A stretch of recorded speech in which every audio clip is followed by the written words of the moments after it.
la predicación de la palabra del Señor. El Evangelio es el mismo, tanto para creyentes como para no creyentes, ¿sí? Eso tenemos el mismo Evangelio, pero hay dos tipos de predicaciones. Hay el tipo de predicación directamente a los inconversos, a los que no creen, para que crean en el Señor y les damos la palabra, el mensaje de salvación, y esto es importantísimo, ¿no? Pero luego hay otro tipo de predicación o de enseñanzas que es con respecto a la iglesia, directamente a la iglesia, la vida de la iglesia. Y una de las cosas que esta noche me venía y abrí la Biblia y empecé a leer, ¿no? Y me empecé a dar cuenta que el apóstol Pablo, las cartas que él escribió, más del 90% de lo que él escribió fue todo para la iglesia. Tremendo, ¿sí? Entonces, a veces es como si fuéramos niños y necesitáramos siempre la leche espiritual y no avanzamos, ¿no? La leche espiritual y ya está. Pero el Señor nos quiere llevar a otro nivel. El Señor nos quiere madurar y el Señor quiere que entendamos bien su palabra y el compromiso que Él tiene con su palabra para nuestras vidas, porque a veces nosotros exigimos que Dios cumpla su palabra en nosotros y cuando Dios no tiene ningún compromiso por nuestras desobediencias, rebeldías y tantas cosas que a veces hay. El Señor quiere tratar en nuestros corazones y quiere traer esa vida en nosotros. El apóstol Pablo era un hombre con una estructura religiosa impresionante, y al punto que él fue uno de los que estaba allí cuando mataron a Esteban, ¿sí? Él estaba allí, él perseguía a los cristianos y dice que él era celoso de Dios, pero era celoso de un Dios que él no conocía. Podía conocer las leyes, podía conocer lo que es la parte del Antiguo Testamento y todo eso, pero una cosa es conocer, ¿sí? Y la otra cosa es vivir lo que uno conoce, ¿no? Entonces el apóstol Pablo, él de alguna forma estaba viviendo lo que en parte él conocía, y su estructura religiosa y celosa, que pensando él que persiguiendo a los cristianos estaba haciendo algo bueno para Dios, ¿sí? Y yo creo que esto a veces hasta a nosotros nos puede pasar, ¿no? A veces somos celosos, ¿no?, de las cosas de Dios y a veces pensamos que estamos haciendo bien y no lo hacemos, ¿sí? Comentaba con los hermanos, creo que era esta mañana, con respecto, por ejemplo, a este local mismo, ¿no? Nosotros tuvimos muchas denuncias antes de insonorizar el local y bueno, y nuestra mentalidad en aquel entonces era, bueno, si hubiera una discoteca, los vecinos se tenían que aguantar igual. Así que no vamos a dejar de alabar a Dios y de bendecir a Dios porque a los vecinos se molestan, ¿no? Pero habían vecinos y hasta alguno que estaba enfermo y esto no estaba insonorizado. Y imagínese, si usted está enfermo en su casa y ahí le meten, en vez de 80 o 90 decibelios, pues le meten ahí 120 decibelios debajo de la casa y usted empieza a saltar en la cama, ¿no?, con la vibración de la música, ¿no? Y a veces nos enfocamos equivocadamente, ¿no? Y parecía que lo más importante aquí era alabar y bendecir a Dios. Y el alabar y bendecir a Dios, pues para nosotros muchas veces pensamos que es el elevar nuestra voz, ¿no? Y también es, Porque incluso la Biblia dice en Apocalipsis, dice que allí habrá como es el ruido de muchas aguas, un estruendo, ¿no?, de muchas aguas en la alabanza al Señor, ¿no? Entonces, y a mí me gusta eso, ¿no? Me gusta alabar, me gusta gritar, me gusta, ¿no?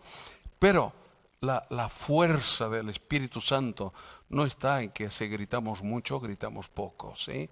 Sino que la fuerza del Espíritu Santo, el poder del Espíritu Santo más bien, la fuerza no quiero decir la fuerza, sino que la persona del Espíritu Santo adentro de nosotros es una realidad, es vida, no es fantasía, ¿no? Yo le decía a los hermanos lo que muchas veces comento, porque a la hora de predicar, de hablar o de orar, yo grito mucho, o sea, yo reconozco que a veces grito y tal, ¿no? Y bueno, mi papá, él era un hombre que él no cristiano, ¿no? Y yo a veces hasta de jovencito me decía, ¿y mi papá por qué no es más fervoroso? ¿Por qué no? No, mi mamá sí, ella fue impresionante, ¿no? Pero él no. Y yo decía, ¿por qué? ¿Por qué él no es más? Y yo pensaba esto, ¿no? Pero una vez es como Dios me abrió los ojos, ¿no? Y empecé a ver que mi padre, sin gritar mucho, pero él ponía la mano sobre los enfermos y decía, Padre, yo sé que siempre me respondes. ¿Sí? Su tono de voz era así. Yo sé que siempre me respondes. Así que María José, ella está enferma, ella está paralítica. Padre, yo te ruego en el nombre de Jesús que la sanes. La persona se levantaba. ¿Mm? Sí. Entonces ahí entendí que la profundidad cristiana no está tanto en lo que decimos, nuestra, que también somos humanos, ¿no es cierto? Y a veces necesitamos expresar. Yo creo que la alabanza, anoche tuvimos una alabanza que menos mal que estábamos ahí en medio del bosque, ¿no? Porque si hubiera vecinos al lado, hubiéramos tenido los mozos de escuadra enseguida. ¿Sí? Pero no molestábamos a nadie y fue como una liberación y pudimos gritar y abrir nuestro corazón. Pero lo que quiero decir que hay muchos momentos que no podemos ni abrir nuestra boca, pero fuimos creados para la gloria del Señor. Es decir, en todo lo que hacemos en nuestras vidas debe ser para dar gloria al Señor. Amén. Entonces, pensando en el apóstol Pablo, en su vida, en lo que Dios después vino y tocó su corazón de una forma impresionante, y él allí conoció al verdadero Dios, al Dios vivo. Ahora, cuando empezamos a analizar un poco la vida de Pablo, después de convertirse a Cristo Jesús, de convertirse al Señor, vemos que él siguió siendo celoso, no por el Dios que él no conocía, sino por el Dios que él ahora conocía. ¿Sí? Él tenía una estructura, ¿no?, con respecto a las Escrituras. Y por eso uno dice, ¿y cómo pudo escribir tanto este hombre? ¿No? Es impresionante. ¿Por qué pudo escribir? Porque de alguna forma él tenía una estructura en su mente, en su corazón, con respecto a la lectura de la palabra, la oración, y por eso él tenía autoridad para decir a la iglesia lo que tenía que hacer.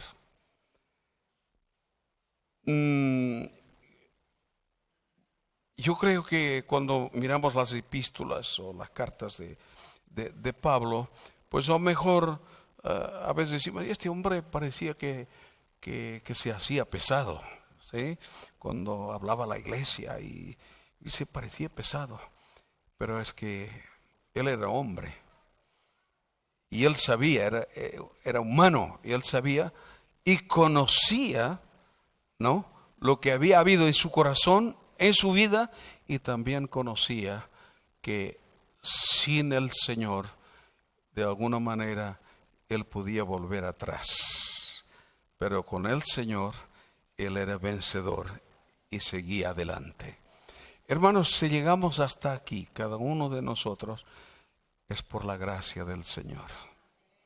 Es por su misericordia, no es por otra cosa, ¿sí? Pero algo tenemos que tener claro en nuestro corazón, y es que Dios se merece lo mejor de nuestras vidas, ¿sí?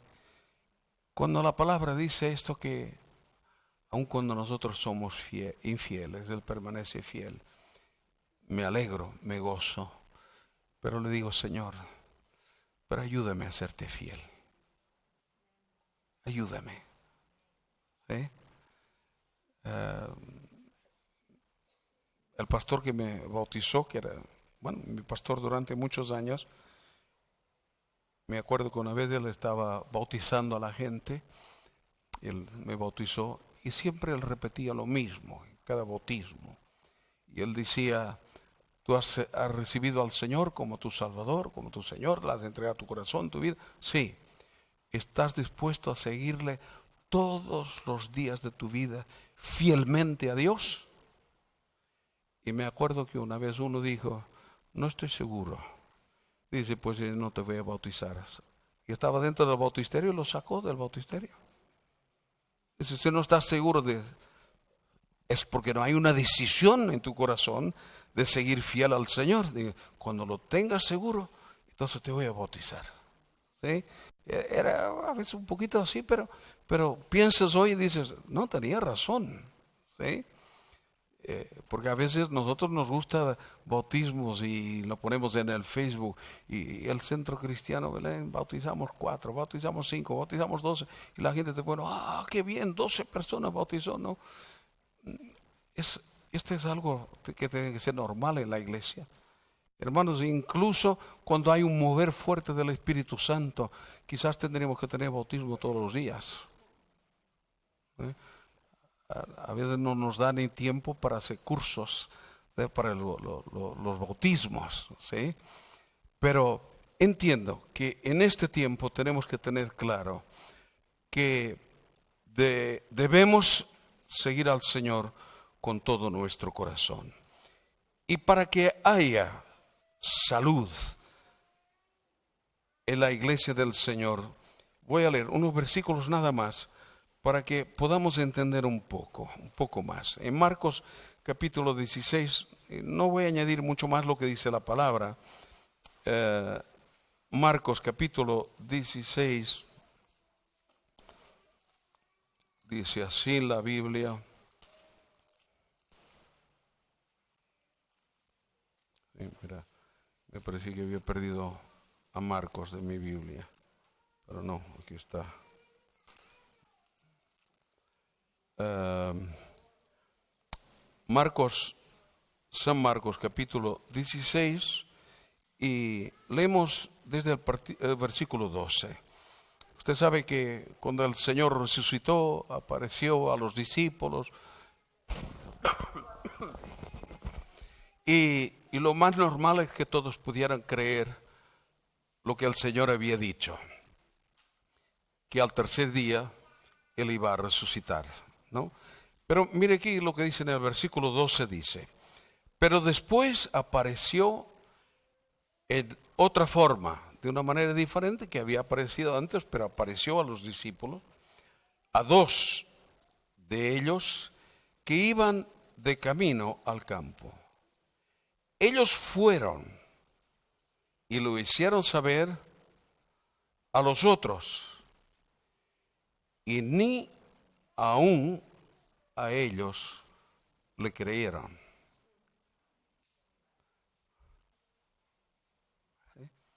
Claro, a veces suceden cosas en nuestros encuentros con el Señor que a veces ni siquiera podemos contar a los demás. A veces hay cosas que hay que guardarlas ahí muy fuerte, pero a veces hay cosas que tenemos que compartir, que queremos dar testimonio. Y a veces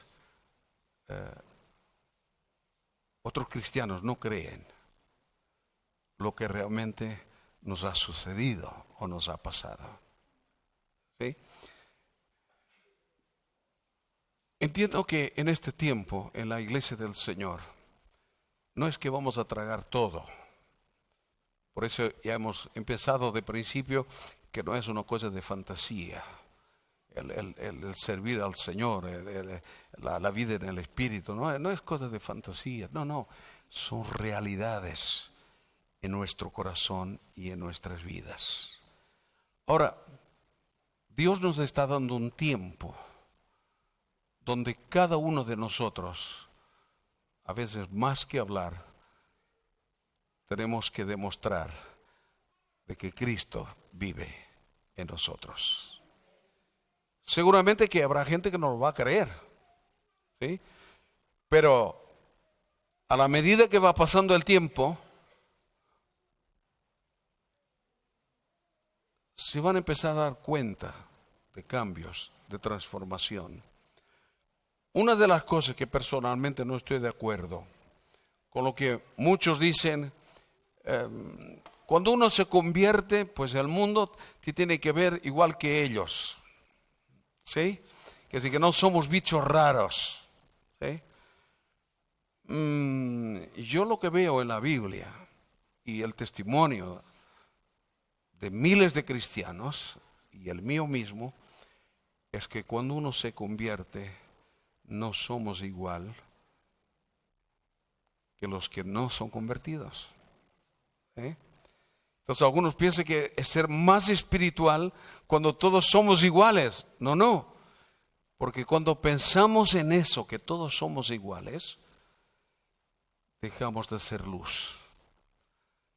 Y cuando somos luz, no es que somos mejores, sino que Cristo nos ha perdonado, nos ha salvado. Amén. Por eso dice la Biblia, dice, el que robaba, no robe más. El que mentía, no mienta más. Es decir, tiene que haber cambios, hay cambios en nuestra vida. Seguramente que a usted alguna vez le habrán dicho, ¿qué te pasa en ti? ¿Qué tienes? Te veo raro, ¿no? Pero algunos cristianos dicen, no quiero que me vean raro. Pues yo sí quiero que me vean raro, más raro de lo que soy.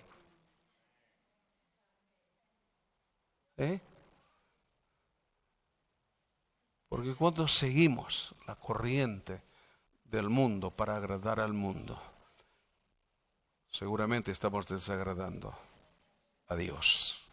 ¿Sí?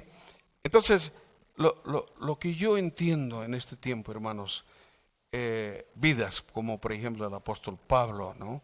Un hombre de Dios que su vida pegó un cambio brutal. El que perseguía empezó a hacer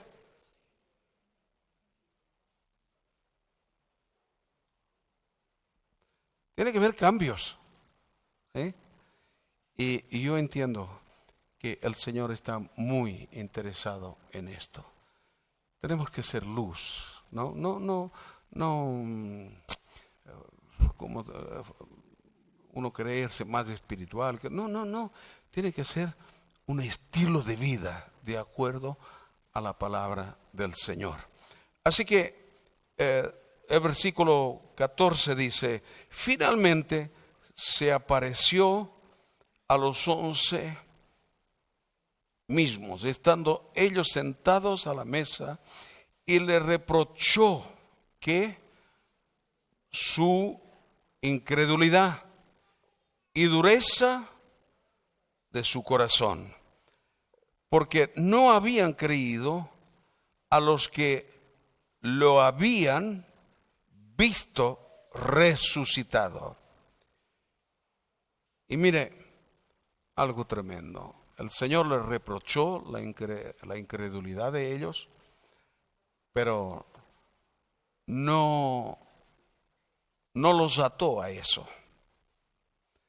Que podía decir, pues ustedes no sirven, ustedes no valen, ustedes no han creído. No. Ahora ellos habían tenido un encuentro con el resucitado. Y Jesús, en vez de tener en cuenta su incredulidad, sí les tuvo que llamar la atención. Pero después de haberles llamado la atención, lo primero que les dijo fue, id por todo el mundo. Y yo no sé si usted lo haría o yo lo haría. ¿Sí? Me acabas de demostrar incredulidad, no has creído la palabra de los demás de que yo he resucitado. ¿Y cómo te voy a enviar? Pero el Señor les da la palabra y dice, esto no lo habéis hecho bien, pero hay una oportunidad, y no solamente oportunidad, sino que en esto se va a manifestar si creéis o no creéis en mí. ¿Sí? ¿Habéis tenido un encuentro conmigo? Si creéis en mí y mi palabra, ahora id y predicad el Evangelio. Hermanos, este tiempo es nuestro. Tenemos un encuentro con el Señor. El Señor nos dice, id y predicad el Evangelio. Ahora, cuando predicamos el Evangelio, por eso decía que hay dos tipos de predicación. Predicamos el Evangelio y Jesús no solamente quedó ahí, id por todo el mundo y predicad el Evangelio a toda criatura. El que cree, sea bautizado, será salvo, pero el que no crea, será condenado.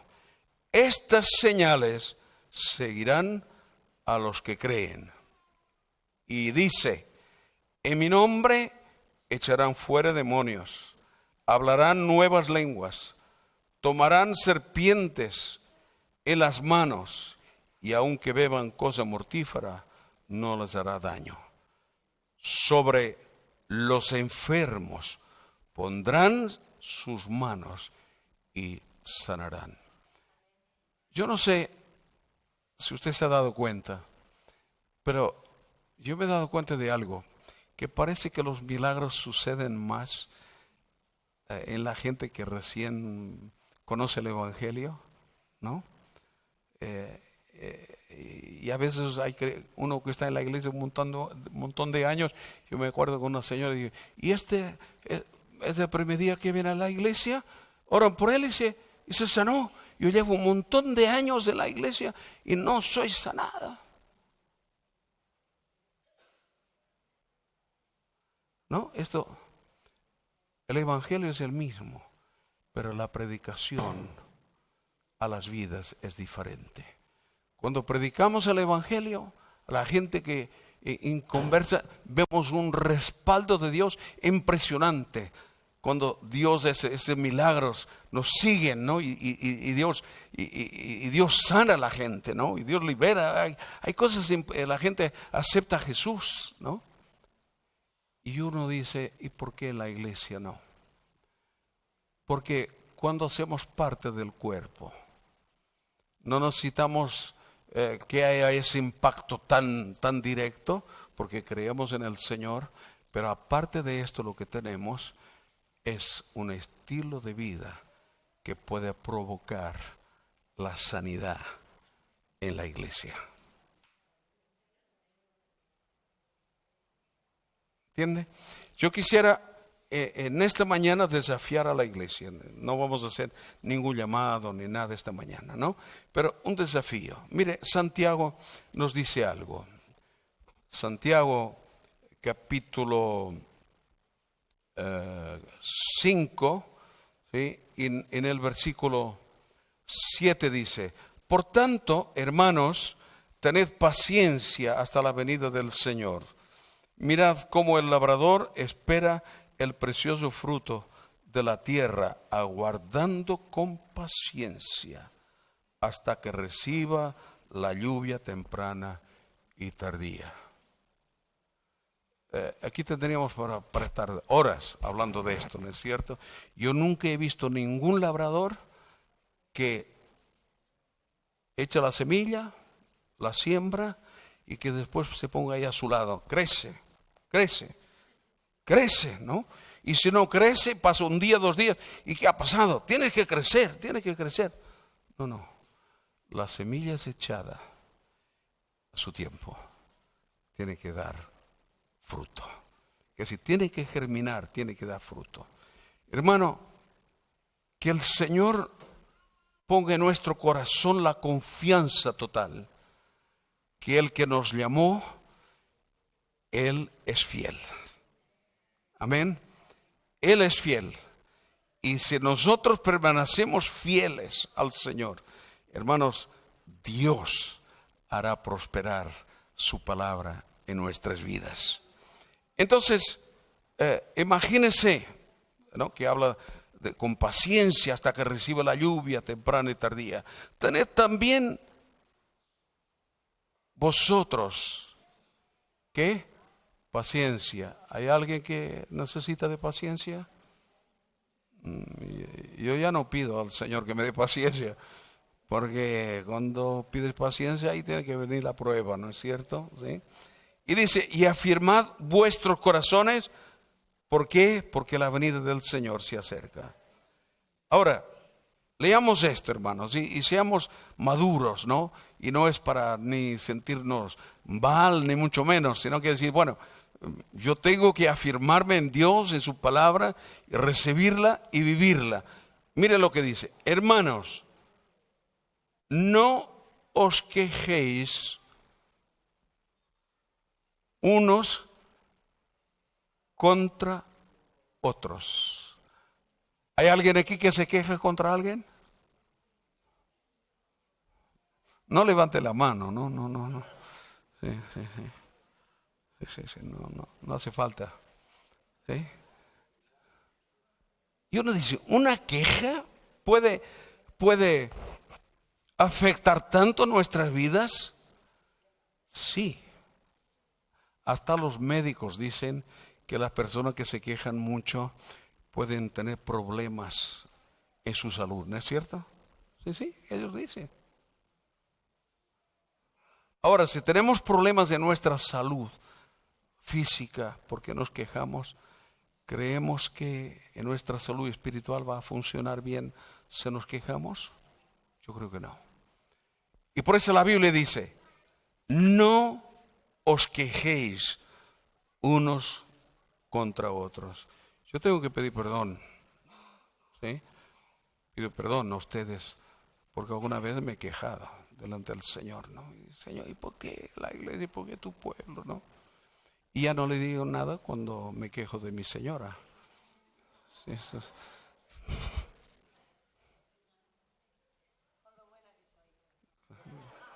¿Ha visto? ¿Sí? Sí. Pero miren lo importante que es esto. No es que nosotros somos jueces, ni mucho menos. Pero la palabra dice, no os quejéis unos contra otros. ¿Para qué? Para que no seáis condenados. Qué tremendo, ¿no? ¿Sí? Sí. Así que, hermanos, léalo en casa, ore al Señor. Podíamos estar aquí hablando mucho sobre este tema, pero realmente vamos un poquito más adelante. Dice, el juez ya está delante de la puerta. ¿Sí?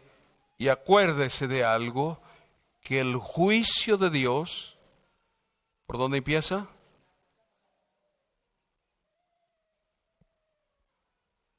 Téngalo ahí, ¿sí? Después no diga que no dijimos nada, ¿no? Ya no hay excusa, ¿no? Dice, hermanos míos, tomad como ejemplo de aflicción y de paciencia a los profetas que hablaron en nombre del Señor. Nosotros tenemos por bienaventurados a los que sufren.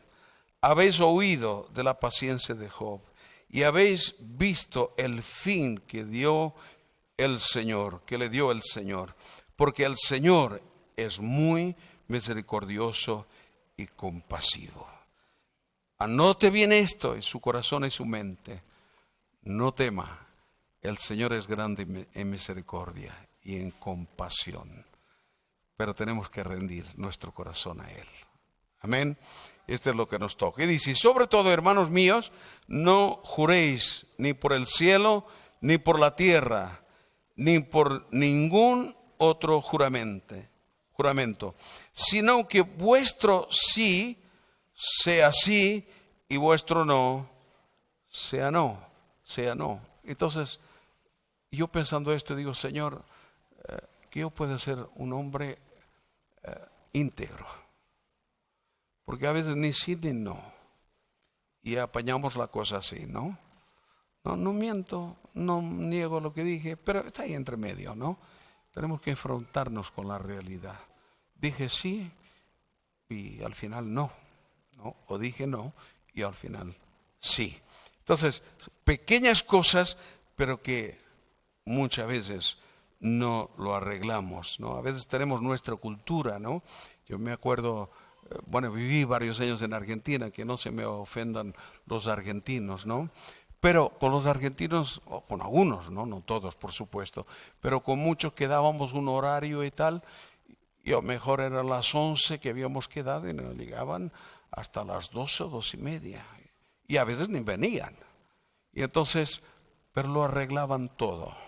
Y era, no pude, ¿no? Sí, pero ¿por qué no me avisaste? ¿Por qué no me dijiste? No, pero es casi algo cultural. Aquí hay algunos argentinos que me están mirando medio. Rubén, tienes una argentina en casa también, ¿no?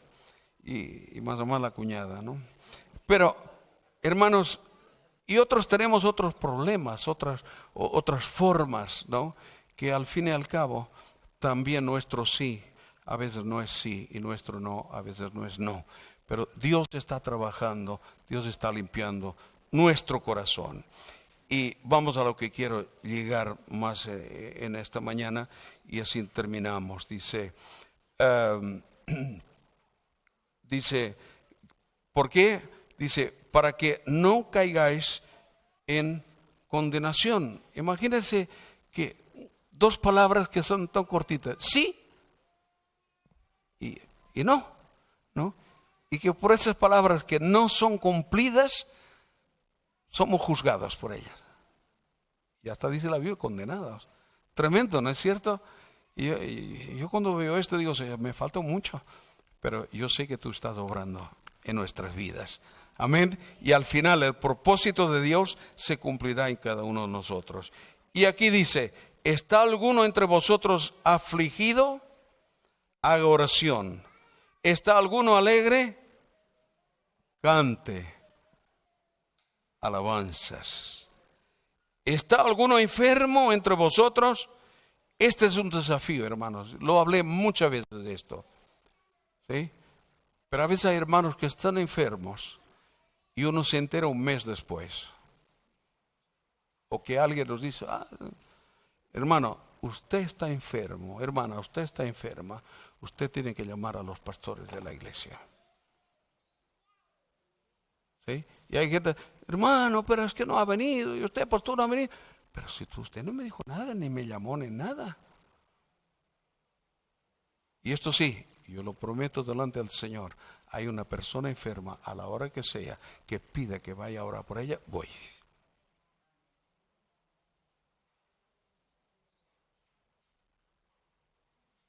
Desafío a la iglesia en esto, ¿sí?